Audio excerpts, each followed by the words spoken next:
वक्ता ज्ञानी जगत में पंडित कवि अनंत, सत्य पदार्थ पार की बिरला कोई संत। यानी कि बोलने वाला ज्ञाता, पंडित और कवि इस संसार में अनेकों अनेक हैं, किंतु पदार्थ के सत्य को जानने वाले बिरले ही मिलते हैं।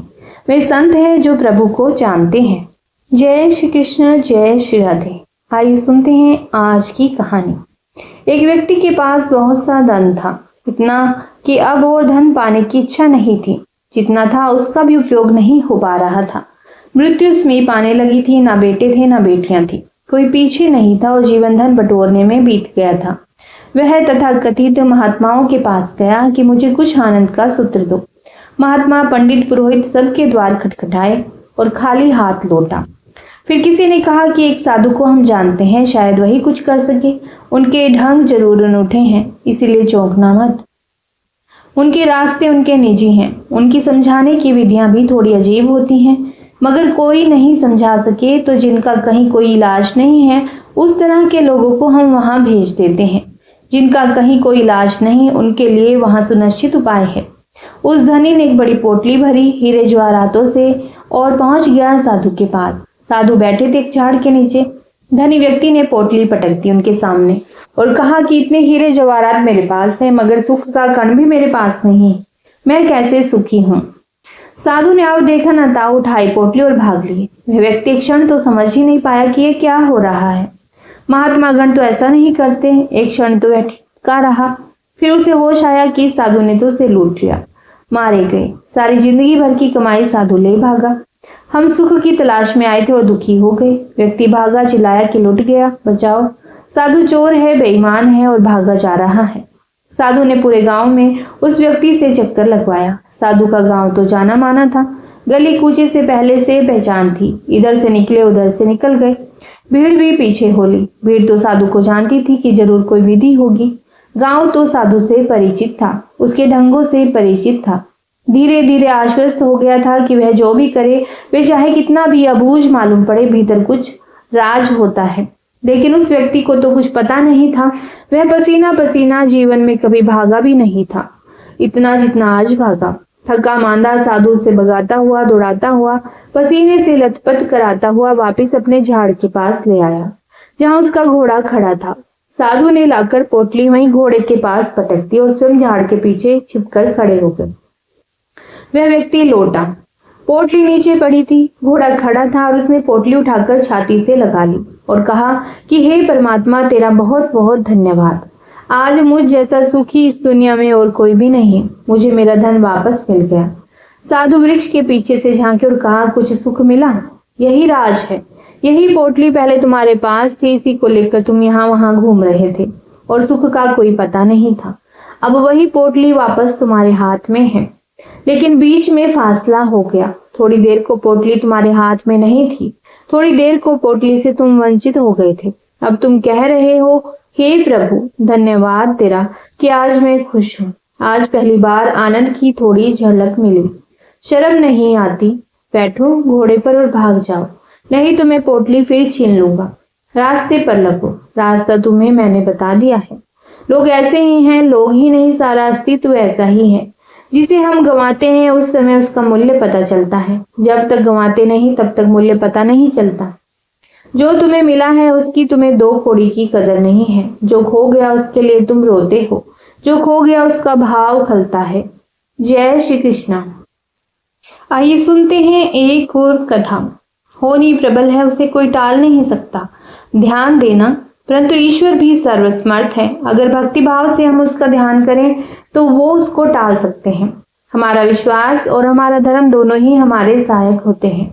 अभिमन्यु के पुत्र राजा परीक्षित थे। राजा परीक्षित के बाद उनके लड़के जन्मेजय राजा बने। एक दिन जन्मेजय वेदव्यास जी के पास बैठे थे। बातों बातों में जन्मेजय ने कुछ नाराजगी से वेदव्यास जी से कहा कि जहां आप समर्थ थे, भगवान श्री कृष्ण थे, भीष्म पितामह, गुरु द्रोणाचार्य, कुल गुरु कृपाचार्य जी, धर्मराज युधिष्ठिर जैसे महान लोग उपस्थित थे, फिर भी आप महाभारत के युद्ध को होने से नहीं रोक पाए और देखते देखते अपार जन धन की हानि हो गई। यदि मैं उस समय रहा होता तो अपने पुरुषार्थ से इस विनाश को होने से बचा लेता। अहंकार से भरे जन्मेजय के शब्द सुनकर भी व्यास जी शांत रहे। उन्होंने कहा, पुत्र, अपने पूर्वजों की क्षमता पर शंका न करो। यह विधि द्वारा निश्चित था, जो बदला नहीं जा सकता था। यदि ऐसा हो सकता तो श्री कृष्ण में ही इतनी सामर्थ्य थी कि वे युद्ध को रोक सकते थे। जन्मेजय अपनी बात पर अड़ा रहा और बोला, मैं इस सिद्धांत को नहीं मानता। आप तो भविष्यवक्ता हैं, मेरे जीवन की होने वाले किसी होनी को बताइए, मैं उसे रोक कर प्रमाणित कर दूंगा कि विधि का विधान निश्चित नहीं होता। व्यास जी ने कहा, पुत्र, यदि तू यही चाहता है तो सुन। कुछ वर्ष बाद तू काले घोड़े पर बैठकर शिकार करने जाएगा। दक्षिण दिशा में समुद्र तट पर पहुंचेगा। वहां तुम्हें एक सुंदर स्त्री मिलेगी, जिसे तू महलों में लाएगा और उससे विवाह करेगा। मैं तुमको मना कर रहा हूं कि यह सब मत करना, लेकिन फिर भी तुम यह सब करोगे। इसके बाद उस लड़की के कहने पर तू यज्ञ करेगा। मैं तुमको आज ही चेता रहा हूं कि उस यज्ञ को तुम वृद्ध ब्राह्मणों से कराना, लेकिन वह यज्ञ तुम युवा ब्राह्मणों से कराओगे। और जन्मेजय ने हंसते हुए व्यास जी की बात काटते हुए कहा कि मैं आज के बाद काले घोड़े पर ही नहीं बैठूंगा, तो यह सब घटनाएं घटित ही नहीं होंगी। व्यास जी ने कहा, यह सब होगा, और अभी आगे की सुन। उस यज्ञ में एक ऐसी घटना घटित होगी कि तुम उस रानी के कहने पर उन युवा ब्राह्मणों को प्राणदंड दोगे, जिससे तुझे ब्रह्म हत्या का पाप लगेगा और तुझे कुष्ठ रोग होगा, और वही तेरी मृत्यु का कारण बनेगा। इस घटनाक्रम को रोक सको तो रोक लो। वेद व्यास जी की बात सुनकर जन्मेजय ने एहतियातवश शिकार पर जाना ही छोड़ दिया। परंतु जब होनी का समय आया तो उसे शिकार पर जाने की बलवती इच्छा हुई। उसने सोचा कि काला घोड़ा नहीं लूंगा, पर उस दिन उसे अस्तबल में काला घोड़ा ही मिला। तब उसने सोचा कि मैं दक्षिण दिशा में नहीं जाऊंगा, परंतु घोड़ा अनियंत्रित होकर दक्षिण दिशा की ओर गया और समुद्र तट पर पहुंचा। वहां पर उसने एक सुंदर स्त्री को देखा और उस पर मोहित हुआ। जन्मेजय ने सोचा कि इसे लेकर महल में तो जाऊंगा, लेकिन विवाह नहीं करूंगा। परंतु उसे महलों में लाने के बाद उसके प्यार में पड़कर उससे विवाह भी कर लिया। फिर रानी के कहने से जन्मेजय द्वारा यज्ञ भी किया गया। उस यज्ञ में युवा ब्राह्मण ही रखे गए। किसी बात पर युवा ब्राह्मण रानी पर हंसने लगे। रानी क्रोधित हो गई और रानी के कहने पर राजा जन्मेजय ने उन्हें प्राणदंड की सजा दे दी। फलस्वरूप उसे कोढ़ हो गया। अब जन्मेजय घबराया और तुरंत व्यास जी के पास पहुंचा और उनसे जीवन बचाने के लिए प्रार्थना करने लगा। वेद व्यास जी ने कहा कि एक अंतिम अवसर तेरे प्राण बचाने का और देता हूँ। मैं तुझे महाभारत का श्रवण कराऊंगा, जिसे तुझे श्रद्धा और विश्वास के साथ सुनना है। इससे तेरा कोढ़ मिटता जाएगा। परंतु यदि किसी भी प्रसंग पर तूने अविश्वास किया तो मैं महाभारत का वाचन रोक दूंगा और फिर मैं तेरा जीवन नहीं बचा पाऊंगा। याद रखना, अब तेरे पास यह अंतिम अवसर है। अब तक जन्मेजय को व्यास जी की बातों पर पूर्ण विश्वास हो चुका था, इसीलिए वह पूरी श्रद्धा और विश्वास से कथा श्रवण करने लगा। लेकिन व्यास जी ने जब भीम के बल के में प्रसंग सुनाए, जिसमें भीम ने हाथियों को सूंडों से पकड़कर उन्हें अंतरिक्ष में उछाला, वे हाथी आज भी अंतरिक्ष में घूम रहे हैं, तब जन्मेजय अपने आप को रोक नहीं पाया और बोल उठा कि यह कैसे संभव हो सकता है, यह तो गप लगती है। व्यास जी ने महाभारत का वाचन रोक दिया और कहा कि पुत्र, मैंने तुझे कितना समझाया कि अविश्वास मत करना, परंतु तुम अपने स्वभाव को नियंत्रित नहीं कर पाए, क्योंकि यह होनी द्वारा निश्चित था। फिर व्यास जी ने मंत्र शक्ति से आह्वान किया और वे हाथी पृथ्वी की आकर्षण शक्ति में आकर नीचे गिरने लगे। तब व्यास जी ने कहा, यह मेरी बात का प्रमाण है। जितनी मात्रा में जन्मेजय ने श्रद्धा विश्वास से कथा श्रवण की, उतनी मात्रा में वह उस कुष्ठ रोग से मुक्त हुआ, परंतु एक बिंदु रह गया और वही उसकी मृत्यु का कारण बना। हमारे जीवन का नाटक परमात्मा के द्वारा लिखा गया है, इसीलिए होता वही है जो श्री प्रभु चाहते हैं। कर्म हमारे हाथ में है, लेकिन उसका फल विधि के हाथों में ही है। गीता के 11वें अध्याय के 33वें श्लोक में भी श्री कृष्ण अर्जुन से कहते हैं कि उठ खड़ा हो और अपने कार्य द्वारा यश प्राप्त कर। यह सब तो मेरे द्वारा पहले ही मारे जा चुके हैं, तू तो निमित्त बना है। ईश्वर पर विश्वास रखें। होनी को टाला नहीं जा सकता, लेकिन नेक कर्म और ईश्वर नाम जाप से मानव जीवन में सुधार अवश्य ही संभव है। जय श्री कृष्णा, जय श्री राधे। कृष्ण भावना अमृत भक्ति पद तक ऊपर उठने के लिए हमें 5 बातों का ध्यान रखना चाहिए। भक्तों की संगति करना, भगवान कृष्ण की सेवा में लगना, श्रीमद् भागवत का पाठ करना, भगवान के पवित्र नाम का कीर्तन करना, वृंदावन या मथुरा में निवास करना, यदि कोई इन 5 बातों में से किसी एक में थोड़ा भी अग्रसर होता है तो उस बुद्धिमान व्यक्ति का कृष्ण के प्रति सुप्त प्रेम कर्मशः जागृत हो जाता है। नियमित भक्ति करते रहने से हृदय कोमल हो जाता है। धीरे धीरे सारी भौतिक इच्छाओं से विरक्ति हो जाती है। तब वह कृष्ण के प्रति अनुरक्त हो जाता है। जब यह अनुरक्ति प्रगाढ़ हो जाती है तब यही भगवत प्रेम कहलाती है। जय श्री हरि। ओम नमो भगवते वासुदेवाय। छलिया है बांका बिहारी ब्रजमंडल में, जादू भरा है इसके मृदु मुस्कान में। चाल में चपलता है और चंचलता चितवन में, मोहनी मंत्र भरा है इसके मुरली के बजाने में।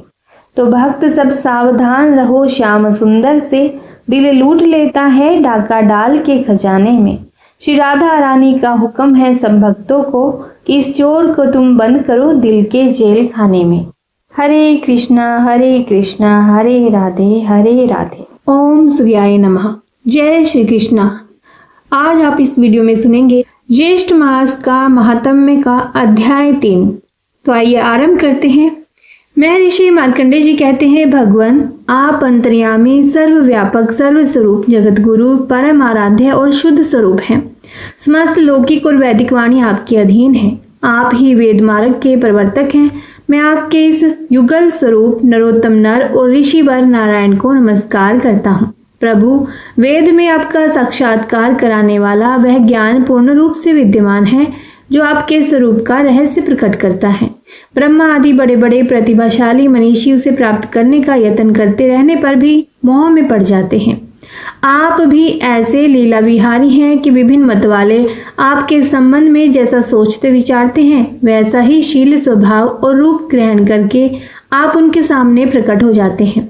वास्तव में आप देह आदि समस्त उपाधियों में छिपे हुए विशुद्ध विज्ञान घन हैं। हे पुरुषोत्तम, मैं आपकी वंदना करता हूँ।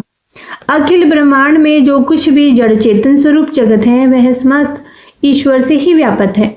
उस ईश्वर को साथ रखते हुए त्याग पूर्वक भोगते रहो, आसक्त मत हो। धन भोग्य पदार्थ किसका है, अर्थात किसी का भी नहीं है। हमारे लिए दिन और प्राण के अधिष्ठाता मित्र देवता कल्याणप्रद हो। रात्रि और अपान के अधिष्ठाता वरुण भी कल्याणप्रद हो।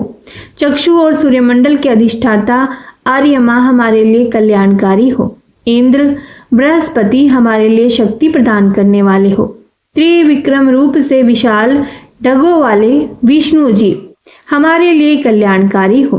ब्रह्मा के लिए नमस्कार है। हे वायुदेव, तुम्हारे लिए नमस्कार है। तुम ही प्रत्यक्ष ब्रह्मा हो। तुमको ही प्रत्यक्ष ब्रह्मा कहूंगा, रित नाम से पुकारूंगा।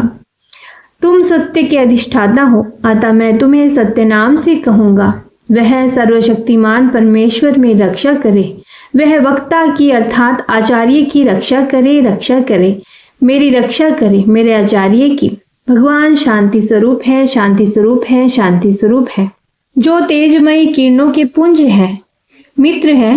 वरुण तथा अग्नि आदि देवताओं एवं समस्त विश्व के प्राणियों के नेत्र हैं और स्थावर तथा जंगम सम के अंतर्यामी आत्मा है। वे भगवान सूर्य आकाश, पृथ्वी और अंतरिक्ष लोक को अपने प्रकाश से पूर्ण करते हुए आश्चर्य रूप से उदित हो रहे हैं। मैं आदित्य स्वरूप वाले सूर्यमंडल स्थल को, महान पुरुष को, जो अंधकार से सर्वथा परे पूर्ण प्रकाश देने वाले और परमात्मा है, उनको जानता हूँ। उन्हीं को जानकर मनुष्य मृत्यु को लांघ जाता है। मनुष्य के लिए मोक्ष प्राप्ति का दूसरा कोई अन्य मार्ग नहीं है। समस्त संसार को उत्पन्न करने वाले, सृष्टि पालन संहार करने वाले, विश्व में सर्वाधिक देदीप्यमान और जगत को शुभ कर्मों में प्रवृत्त करने वाले, हे पर ब्रह्म स्वरूप सविता देव, आप हमारे संपूर्ण आदि भौतिक, आदि दैविक, आध्यात्मिक बुराइयों पापों को हमसे दूर, बहुत दूर ले जाएं, दूर करें। किंतु जो भद्र यानी कि भला है, कल्याण है, श्रेय है, मंगल है, उसे हमारे लिए, विश्व के हम सब प्राणियों के लिए चारों ओर से ले आए। यद्य भद्रम ताव आ सुख, अस्तो माँ सदगम्ये, तमसो माँ ज्योतिर्गम्ये, मृत्यु माँ अमृतम गम्ये। हे भगवान, आप हमें असत से सत की ओर, तम से ज्योति की ओर तथा मृत्यु से अमरता की ओर ले चले। जिन भगवान सूर्य का प्रखर तेजो में मंडल विशाल रत्नों के समान प्रभासित अनादिकाल स्वरूप समस्त लोकों का दुख दारिद्र्य संहारक है, वह मुझे पवित्र करे। जिन भगवान सूर्य का वरण्य मंडल देव समूह द्वारा अर्चित विद्वान ब्राह्मणों द्वारा संस्तुत तथा मानवों को मुक्ति देने में प्रवीण है, वह मुझे पवित्र करे, मैं उसे प्रणाम करता हूँ। जिस भगवान सूर्य का मंडल अखंड अविच्छेद ज्ञान स्वरूप तीनों लोकों द्वारा पूज्य सत्य रज तम इन तीनों गुणों से युक्त समस्त तेजो तथा प्रकाश पुंज से युक्त है, वह मुझे पवित्र करे। जिन भगवान सूर्य का श्रेष्ठ मंडल गूढ़ होने के कारण अत्यंत कठिनता से ज्ञान गम्य है तथा भक्तों के हृदय में धार्मिक बुद्धि उत्पन्न करता है, जिससे समस्त पापों का क्षय हो जाता है, वह मुझे पवित्र करे। जिन भगवान सूर्य का मंडल समस्त आदि व्याधियों का उन्मूलन करने में अत्यंत कुशल है, जो ऋक् यजु तथा साम इन तीनों वेदों के द्वारा सदा संस्तुत है और जिसके द्वारा भूलोक अंतरिक्ष लोक तथा स्वर्गलोक सदा प्रकाशित रहता है, वह मुझे पवित्र करे। जिन भगवान सूर्य के श्रेष्ठ मंडल को वेदवेता विद्वान ठीक ठीक जानते तथा प्राप्त करते हैं, चारण गण तथा सिद्धों का समूह जिसका गान करते हैं, योग साधना करने वाले योगी जन जिसे प्राप्त करते हैं, वह भी मुझे पवित्र करे। जिन भगवान सूर्य का मंडल सभी प्राणियों द्वारा पूजित है तथा जो इस मनुष्य लोक में प्रकाश का विस्तार करता है और जो काल का भी काल एवं अनादिकाल रूप है, वह मुझे पवित्र करे। जिन भगवान सूर्य के मंडल में ब्रह्मा और विष्णु की आख्या है, जिनके नाम उच्चारण से भक्तों के पाप नष्ट हो जाते हैं, जो क्षण कला काष्ठा संवत्सर से लेकर कल्प पर्यंत काल का कारण तथा सृष्टि के प्रलय का कारण है, वह मुझे पवित्र करे। जिन भगवान सूर्य का मंडल प्रजापतियों की भी उत्पत्ति पालन और संहार करने में सक्षम और प्रसिद्ध है और जिसमें यह संपूर्ण जगत संग्रहित होकर लीन हो जाता है, वह मुझे पवित्र करे। जिन भगवान सूर्य का मंडल संपूर्ण प्राणी वर्ग का तथा विष्णु की भी आत्मा है, जो सबसे ऊपर श्रेष्ठ लोक है, शुद्ध अति शुद्ध सारभूत तत्व है और सूक्ष्म से भी सूक्ष्म साधनों के द्वारा योगियों की देवयान द्वारा प्राप्य है, वह मुझे पवित्र करे। जिन भगवान सूर्य का मंडल वेदवादियों द्वारा सदा गाया जाता है, योगियों को योग साधना से प्राप्त होता है, मैं तीनों काल और तीनों लोकों की समस्त तत्वों के ज्ञाता उन भगवान सूर्य को प्रणाम करता हूँ, वह मंडल मुझे पवित्र करे। जो लोग श्रद्धा और भक्ति से संपन्न अन्य कार्यों की लालसा से रहित मौन पवित्र और शांत चित्त से इस पुराण की कथा को श्रवण करते हैं, वे ही पुण्य के भागी होते हैं। जो अधम मनुष्य भक्ति रहित होकर पुण्य कथा को सुनते हैं, उन्हें पुण्य फल तो मिलता नहीं, उल्टे प्रत्येक जन्म में दुख भोगना पड़ता है। जो लोग तांबूल पुष्प चंदन आदि पूजन सामग्रियों द्वारा पुराण की भली भांति पूजा करके भक्ति पूर्वक कथा सुनते हैं, वे निसंदेह दरिद्रता रहित अर्थात धनवान होते हैं। जो मनुष्य कथा होते समय अन्य कार्यों के लिए वहां से उठकर अन्यत्र चले जाते हैं, उनकी पत्नी और संपत्ति नष्ट हो जाती है। जो पापी अधम मनुष्य मस्तक पर पगड़ी बांधकर या टोपी लगाकर पवित्र कथा सुनते हैं, वे बगुला होकर उत्पन्न होते हैं। जो लोग पान चबाते हुए पवित्र कथा सुनते हैं, उन्हें कुत्ते का मल भक्षण करना पड़ता है और यमदूत उन्हें यमपुरी में ले जाते हैं। जो ढोंगी मनुष्य ऊंचे आसन पर बैठकर कथा सुनते हैं, वे अक्षय नरकों का भोग करके कौवा होते हैं। जो लोग श्रेष्ठ आसन पर अथवा मध्यम आसन पर बैठकर उत्तम कथा श्रवण करते हैं, वे अर्जुन नामक वृक्ष होते हैं। जो मनुष्य पुराण की पुस्तक और व्यास को बिना प्रणाम किए ही कथा सुनते हैं, वे विषभक्षी होते हैं तथा जो लोग सोते हुए कथा सुनते हैं, वे अजगर सांप होते हैं। इसी प्रकार जो वक्ता के समान आसन पर बैठकर कथा सुनता है, वह गुरु शैया गमन के समान पाप का भागी होकर नरकगामी होता है। जो मनुष्य पुराणों के ज्ञाता व्यास और पापों को हरण करने वाली कथा की निंदा करते हैं, वे 100 जन्मों तक सूकर योनि में उत्पन्न होते हैं। जो मनुष्य इस पुण्य कथा को कभी भी नहीं सुनते, वे घोर नरकों को भोग कर वन्यालय सुअर होते हैं। जो नर श्रेष्ठ कही जाती हुई कथा का अनुमोदन करते हैं, वे कथा न सुनने पर भी अविनाशी परम पद को प्राप्त होते हैं। जो दुष्ट कही जाती हुई कथा में विघ्न पैदा करते हैं, वे करोड़ों वर्षों तक नरकों को भोग करके अंत में ग्रामीण सुअर होते हैं। और जो लोग साधारण मनुष्य को पुराण संबंधी पुण्य कथा सुनाते हैं, वे 100 करोड़ कल्पों से भी अधिक समय तक ब्रह्मलोक में निवास करते हैं।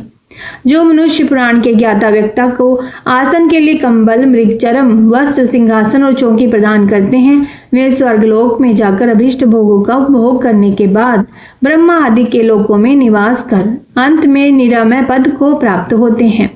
इसी तरह जो लोग पुराण की पुस्तक के लिए उत्तम श्रेष्ठ आसन प्रदान करते हैं, वे प्रत्येक जन्म में भोगों का उपभोग करने वाले एवं ज्ञानी होते हैं। जो महापातकों से युक्त अथवा उपपातकी होते हैं, वे सभी पुराण की कथा सुनने से ही परम पद को प्राप्त हो जाते हैं। जो मनुष्य इस प्रकार के नियम विधान से कथा को सुनते हैं वह स्वेच्छा के अनुसार भोगों को भोग कर विष्णु लोक को चले जाते हैं। कथा के समाप्त होने पर श्रोता पुरुष प्रदन पूर्वक वस्त्र और अलंकार आदि द्वारा पुस्तक की पूजा करें। तत्पश्चात सहायक ब्राह्मण सहित वाचक की पूजा करें। उस समय वाचक को गऊ, पृथ्वी, सोना और वस्त्र देना चाहिए। तदुपरांत ब्राह्मणों को मलाई, लड्डू और खीर का भोजन कराना चाहिए। तदनंतर परमात्मा व्यास से प्रार्थना करें, आप व्यास रूपी भगवान बुद्धि में बृहस्पति के समान पुण्यवान, शील संपन्न, सत्यवादी और जितेंद्रिय हैं। आपकी कृपा से मैंने इन संपूर्ण धर्मों को सुना है। इस प्रकार प्रार्थना कर दान, मान और सेवा से उनके मन को प्रसन्न करना चाहिए। जो मनुष्य इस प्रकार आदर पूर्वक करता है वह सदा यशस्वी होता है। जो जितेंद्रिय मनुष्य देवऋषि नारद द्वारा कहे गए इन धर्मों का पालन करता है वह पुराण श्रवण का संपूर्ण फल पाता है। ओम नमो नारायणे। एक समय भगवान सांकृति आदित्य लोक में गए। वहां सूर्य नारायण भगवान को प्रणाम करके उन्होंने चक्षुमती विद्या के द्वारा उनकी स्तुति की। चक्षु इंद्रिय के प्रकाशक भगवान श्री सूर्य नारायण को नमस्कार है। आकाश में विचरण करने वाले सूर्य नारायण को नमस्कार है। महासेन भगवान श्री सूर्य नारायण को नमस्कार है।